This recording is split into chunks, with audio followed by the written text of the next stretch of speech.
Welcome back, lawn lovers. BW here. In my last video, you saw me plant and fertilize the new grass seed in my latest lawn renovation. But what now? There's always the big dilemma of how to be able to move sprinklers, remove leaves, or do anything else to your new grass without damaging the poor little babies by walking on them. I hate walking on my grass seedlings, but do I really damage the seedlings by walking on them? I never seem to notice any damage, but I always walk as lightly as I can. That's pretty funny when you think about it. If you weigh 180 pounds, you'll put down 180 pounds no matter how you walk. It's a mental thing. Even though I know better, I still walk lightly in my own mind. Being careful not to twist or scuff your feet as you walk probably does help prevent some damage. Okay, I love my baby grass, so I'm always going to treat it gently whenever possible. But I've always wondered if I really need to be as careful with it as I think I do. So this year I'm going to put it to a real test. Not only am I going to walk on them, I'm going to drive my big heavy mower over them because it's the only way for me to get the mower to the rest of the yard. If the seedlings can stand up to repeated crossings of the big mower, they should easily be able to withstand a person walking on them occasionally. So let's take a look at some of, but not all of the times I've needed to trample my seedlings over the course of their young lives. That's 900 pounds of mower and my body weight. You'll just have to guess how much I weigh. Here's a couple of things to keep in mind. I'm not purposely trying to damage them. I'm taking some common sense measures to prevent unnecessary damage.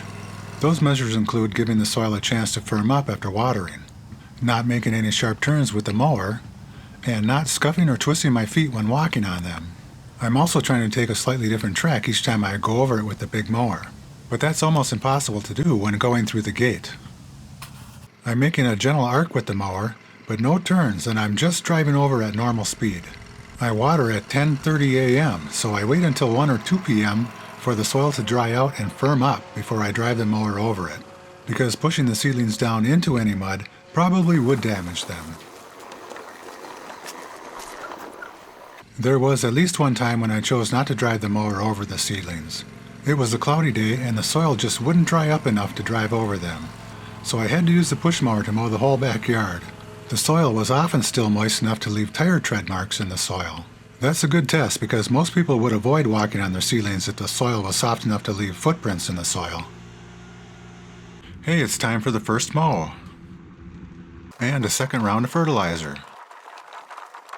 I don't have the greatest grass coverage yet because of all the shade and shortened days of fall, but I'm confident that the grass will fill in completely next spring with longer days and warmer temperatures, just like my renovation did last year. So here we are, November 3rd, 2 months later. I've even mowed the baby grass with the push mower a couple of times, and I've been walking on it to blow the leaves off and spread some fertilizer. I'm not noticing any damage even from the heavy mower. I confess that I knew from past experience that walking on the seedlings wouldn't hurt them, but they even stood up to the big mower. Can you see any damage?